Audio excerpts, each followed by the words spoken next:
there, if you like this video, please give it a comment, like, and or subscribe. I really appreciate you and I love having you all here. Thanks. Hey everyone, welcome back. This is Laura, and today I thought I would do just a little craft and chat. I'm using up some of my scraps from the Halloween swap that I did. Just gonna make some little embellishments and we'll see how it goes. But I also wanted to do kind of a little channel update and life update. But before I get into that, just letting you know what I'm starting out with. So I've got some just circle punched pattern paper. I think most of these are double-sided. And then I've got some scallop punch. So the larger scallop punch, and I'm sorry for the reflection. Let me see. It's going to be this EK Success. This one is a 2 1/4. I got that off of Amazon. Excuse me. It's very early in the morning. And then I have this smaller one. This one's a 1 1/2. And the circle punches that I use, let's see. This one's also EK Success. This one's 1 3/4. And then I have this larger one from Michael's, just a 2 inch, just a regular 2 inch punch. And then I'm going to use some mounting tape from Dollar Tree and just my trusty old glue. And then if you all had seen before, I was complaining that this glue was too runny. I reached out to Tiffany from Let's Get Scrappy because she orders from Country Craft Creations a lot, and that's where I got this. And she told me how to kind of just mix it up a little bit, pour out some of the bad glue, and yeah, and it worked. So I think my glue just settled from having it for about a year. So anyway, all is good. And then yeah, all this paper is from, let's see, this paper is from an old recollections pad from a couple of years ago, and then this paper is from last year's Park Lane Boot collection. And then I'm going to use up some bits and pieces from Simple Stories. So yeah, so I'm just going to eyeball some of these to kind of layer this. I got this idea from Michelle at Pink Strawberries. She makes these cute little like faux rosettes. So like if you layer up just like a circle and a scallop punch, you get this pretty effect. But yeah, I'm just gonna kind of put them together, see how I like them, because they are going to be layered, so they are going to have some dimension to them. Okay, I think I know what I want to do. I think I like these smaller ones on top. But is that enough contrast? Oh, that kind of hurts my eyes. I don't know. We could probably do that with some, I don't know, that might look nice too. Let's see. That's nice too. Okay, I think I'm going to do that. So yeah. So I haven't been posting much this past month. I started to not feel very good probably about a month ago. Just randomly, like out of nowhere, I had like a, it felt like I had a pulled muscle in my upper right shoulder blade. I remember when it happened, it wasn't like when I woke up, you know how when you sleep wrong, it wasn't like I was doing something strenuous and, you know, you realize, oh, I pulled a muscle type of thing. It was super weird. And it was definitely, it felt like a muscle, like nothing else, because when I turned my head, I could feel it. I could feel it pulling. And I even told my sister, she came to see me a few days after that to see my son too. And she was like, yeah, that's weird. She's like, just do your stretches and whatever. I'm like, yeah, will do. So about another week later, I remember I woke up and I turned like on my side and I could feel like this odd kind of pulling sensation near my, kind of like where my belly button is, and then traveling towards my right side. Nothing too concerning. But then progressively over the next couple of days, I started to get like a lot of pressure in my right side. I've had gastrointestinal issues before, like over the last couple of years, but that's usually on my left side, like where all your intestines are. So it got not to where like I was like doubled over in pain, but I mean, I was concerned, like this is something not normal, something that I'm not used to. So I didn't like it. So, in total, about 2 weeks had passed. I went to go see my doctor and I told her what was happening. So I may or may not have mentioned before, my grandmother in 2008, she passed away from pancreatic cancer, but she was in her 80s. So it wasn't like, she had gone a long time with it, or had not a long time. What am I saying? It's not like she had been taken like really early in her life. But it was very painful. I remember that. It was very quick. And so that's always kind of been in the back of my mind. And then not last year, but the year before, we had this really bad freeze here in Texas. And my mom got pancreatitis, just like out of the blue, super sudden. And my mom, she doesn't eat badly. She's a small lady. She's always been a very meager person. Like, they grew up without a lot of money, so she knows, like, food isn't everything. Like, a lot of us, like me, like, I'll sit around and I'll just eat all that's crooked. Darn it. Let me see if I can fix that. I probably can't. Oh, maybe. So, yeah. So that's also been in the back of my mind, and my doctor knows my family history, so she did an exam and she pushed on my side and all that, and didn't feel that bad. Like, most of the pain had subsided by the time I had gone to see her, but it was still kind of like lingering. There, that's a lot better. So she did a blood test for pancreatitis. That came back negative. So she sent me for an ultrasound. They did like all of my organs to see if anything was showing up out of the ordinary. See this guy this way or this way. Let's do this way. So that came back. Everything except for my liver was normal. So my liver came back as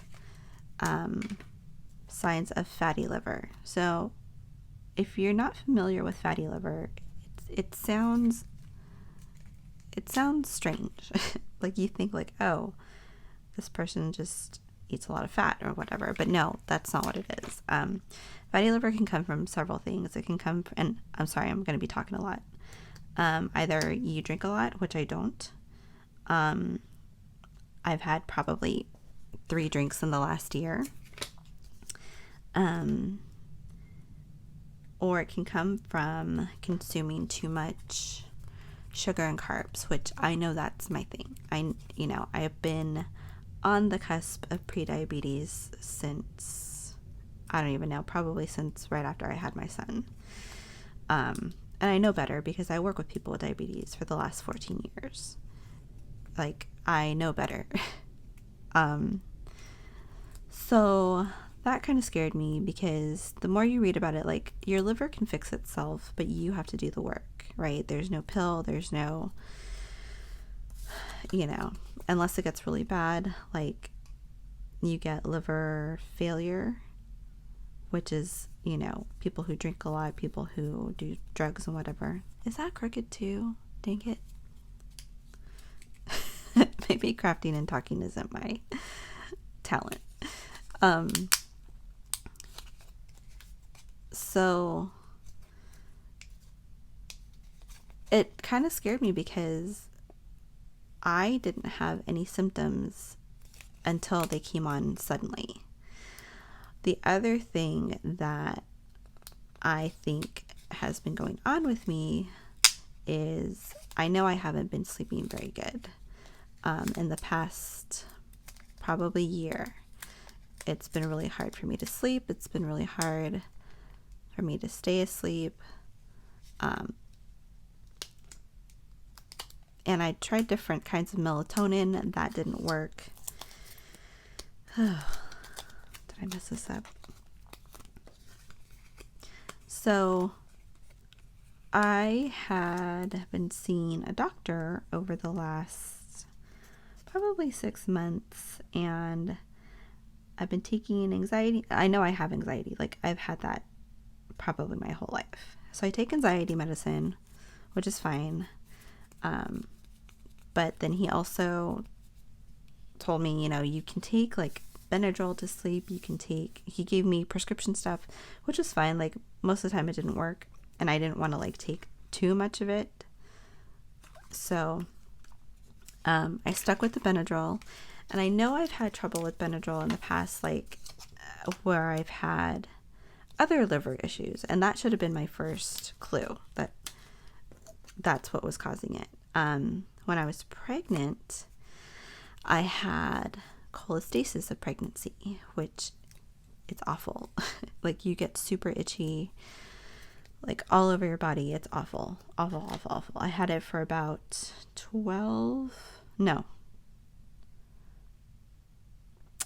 11 weeks. It started at 25 weeks, and I had my son at 36 weeks.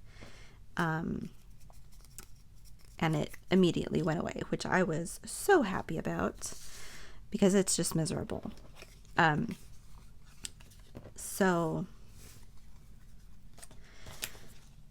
one of the things they tell you to take when you have that is Benadryl, because it's an antihistamine. It's supposed to help with the itching, but literally nothing helps with the itching when you have cholestasis. You can look it up, but the stuff that builds up in your body that your liver is supposed to remove builds up in your skin, and they're essentially toxins, so they're itchy. The itching is under your skin. It's not like you scratch an itch and it's gone. It's like it's in there. I don't know how to describe it, but it gives me PTSD when I feel that tingling feeling in my hands or my feet. I had it all over my body. It was awful. So between getting my ultrasound and my doctor telling me, just, eat better, exercise, which I did. I looked up everything that I needed to do, and I was like, this is what I'm going to do, and I'm going to stick with it. Well, that weekend, that itching came back. That horrible, intense itching. It starts in your hands or your feet, because that's where most of your nerve endings are. But I noticed too, like, my head was itchy, like my scalp, and that's not normal for me. Then later that day, like, my whole neck and my belly and my legs were itchy. And even my husband was like, your neck looks red. So what would that look like if that were, that's a little too much. So I was like, oh man, this is really happening. So I made an appointment with my GI doctor. I'm going to go, so today is October 3rd. I'm seeing her tomorrow. Because everything I'm reading says that the itching can be caused by something else. Like, yes, it's from your liver, but something probably maybe more serious. So between the time I found out and now, I've been eating better. I've been exercising. I've taken out almost all of my medications. And that was another thing too. Like, since March, I've had several new medications for different things, just different things that have come up. And I don't know, I just want to not overload my liver if I don't need to. You only get one liver. It can help regenerate itself, but you have to make sure that you're doing your part, right? And I'm only 41, so it's not like I'm advanced age and this has been coming on for a long time. And the more research I've been doing on it, the more I've learned is that a lot of people don't know that they have it until it's become a problem. So essentially, nearly 25% of Americans have it and don't know it. So yeah. But yeah, I know a lot of it is self-brought on, that I shouldn't be having my sugary coffees in the morning. And I mean coffees, like more than one. I shouldn't be eating just an entire thing of Skittles or Starburst. And yeah, I know we eat a lot of fast food because we're just very busy people. So me and my husband have been doing better about planning, about making sure that our son is well fed. You know what? I'm going to cut out more of these bigger ones for these. So, and yeah, and here's the thing. I know how to eat properly. I wasn't vegan, but hold on, I'm going to tear this paper.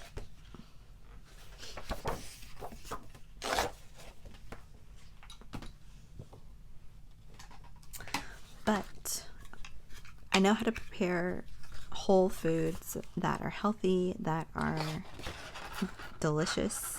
I just don't do it. I get lazy and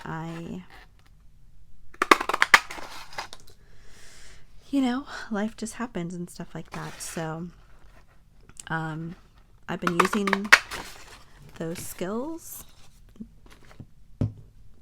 and trying to do better so that I can be around for my son and not have to worry about, oh, is something going to happen today? Am I going to feel really bad today? Am I going to have to go to the hospital today? Just stuff like that. So yeah. So aside from that, I mentioned I'd been having trouble sleeping over the last probably year. I know a lot of that has to do with when I started school and real estate school. I still work full time. I still have my son. My son last year, luckily this year not so far, but last year he was sick all the time. And luckily it was only pre-K and it didn't count against him. I don't even think it counts against him in kinder. But his absentee list was off the chart. And then when he gets sick, I get sick, or at least I have to take care of him. Either way, I have to take care of him when he gets sick. Plus me being sick on top of that, it's awful. So my body was just not sleeping. It was in a state of worry all the time. And that was another thing I was telling one of my friends, that I think my cortisol levels were just going super high because I'd been consistently gaining weight as well and not really doing anything differently, not eating more than I normally did, not being less active than I normally was. It was just, I think my body was just in a constant state of stress. So that's where the sleeping aids came in, which I think were probably doing more damage than good. Yes, they would help me sleep, but honestly, since I've been and I know, everyone gets told you need to eat well and exercise. And that's the hard part, right? if it were easy, everybody would be super skinny and healthy and we wouldn't have all these problems. But since I've made these changes, I've been sleeping so much better. I don't even need coffee anymore. Now, I know coffee is one of those things that they say helps your liver, so I still have maybe one every other day. But the thing is, I don't need it anymore. Like, I used to feel it probably about 10 o'clock. If I hadn't had anything, like, I would need something, like some sort of caffeine. But I don't need it anymore. And it's only been a solid probably 2 weeks since I made all these drastic changes. So, but I will be super honest, like I said before, I know how to do all these healthy things. I just didn't do them. It wasn't until I got scared that something was going to happen, you know, that I made myself make those changes. And it's like, now I don't even think about, like, yes, like yesterday I was like, man, I really want a dessert that's not fruit or yogurt. But it was fine. Like, the foods that I eat now, like, they're super filling. Fasting is also good for your liver, which that gets easier when you're not dependent on caffeine and sugar, which I've noticed before. Like, my blood sugar levels are better when I don't eat so early in the morning.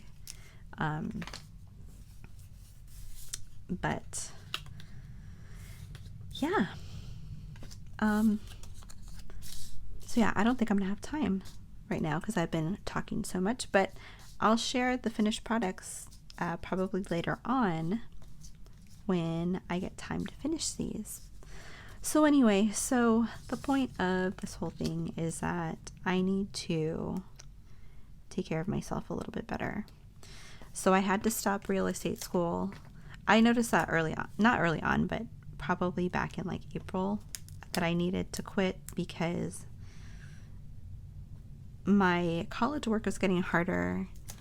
My husband's work schedule had changed. So I had him around less to help with our son. Which meant if I needed to get stuff done, I needed to do it at night, and then that was taking up my very needed sleep time. So that's on the back burner for now. I'm still finishing college. That's paid for by my employer, which I am super grateful for. So I am taking advantage of that because you never know. I mean, our business is actually doing really good right now, but it wasn't for a long time.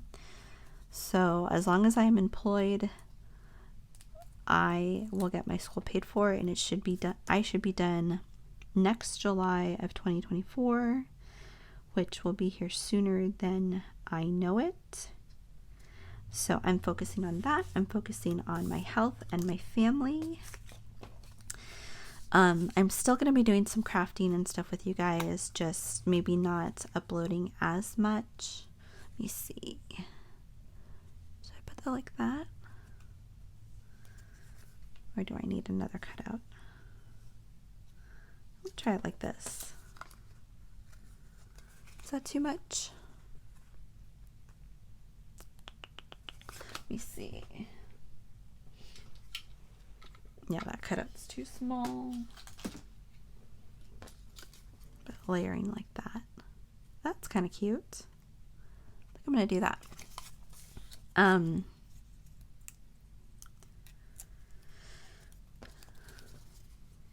So yeah, I know I want to do some more excuse me, craft fair stuff, even though I'm not doing them this year, because I want to do just some little things for my son's class, also for my coworkers. They really enjoyed that last year. I'm gonna do one more cutout. Wait, let me see.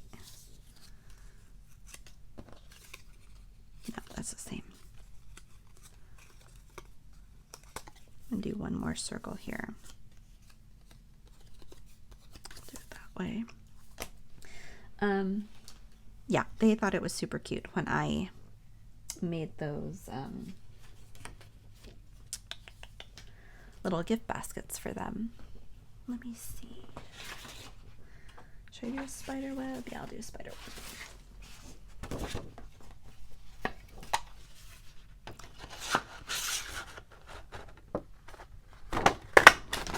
So I'm hoping to do at least a handful of easy tutorials. Sorry, my voice is going. Like I said, it's very early. I haven't had anything to drink yet. But the other thing too is I've really been enjoying participating in swaps. But I probably won't be able to do any, what are they called? Like coordinated swaps. I'm open to doing like a one-on-one swap if somebody wants to reach out to me on Instagram, but just be aware that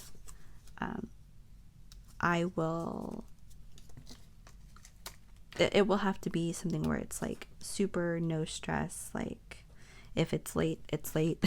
Kind of. Okay, so I'm just gonna do a little bit of editing here. I know I'd mentioned early in the video about the muscle pain I was having in my shoulder. That was also an indication that my liver wasn't functioning properly, which you wouldn't really think that, but yeah, once I put everything together, it all added up. But I also wanted to do a little hidden giveaway. I haven't done these in a while. I got this idea from Enos over at Papercrafting with Enos. So please use the 3 hidden words that are in this video in your comment in a sentence, and you'll get a chance to win. So I haven't decided on the prize yet. It'll be a combination of crafty stuff and planner stuff that fits in a flat rate bubble mailer. This is open to US because of shipping. If you're Canadian and you would like to enter, I can offer you a $20 PayPal, but I can't ship anything to you at this time just because of the cost. All right, and this is for 18 and up. But yeah. So I need to get moving because it's time to get my son up for school. But yeah, I just need to slow down a little bit, take a break. I'll still be commenting on your videos when I can, and I'll keep y'all updated. I'm pretty, fingers crossed, everything's going to be okay at my appointment tomorrow. If anything, just maybe some more tests, but we'll see what she has to say. Okay, so yeah, anyway, I hope everyone is doing well, and like I said, I'll post later on how I finish these up. But yeah, these are just super easy. So if you don't want to make a rosette, this is the easiest, cutest way to make something dimensional and something that you can layer up to make just a really cute embellishment. All right, everyone. Thanks for being here. Thanks for listening to me chat. And I hope you're doing well and having a good day or night wherever you are. Take care. Bye-bye.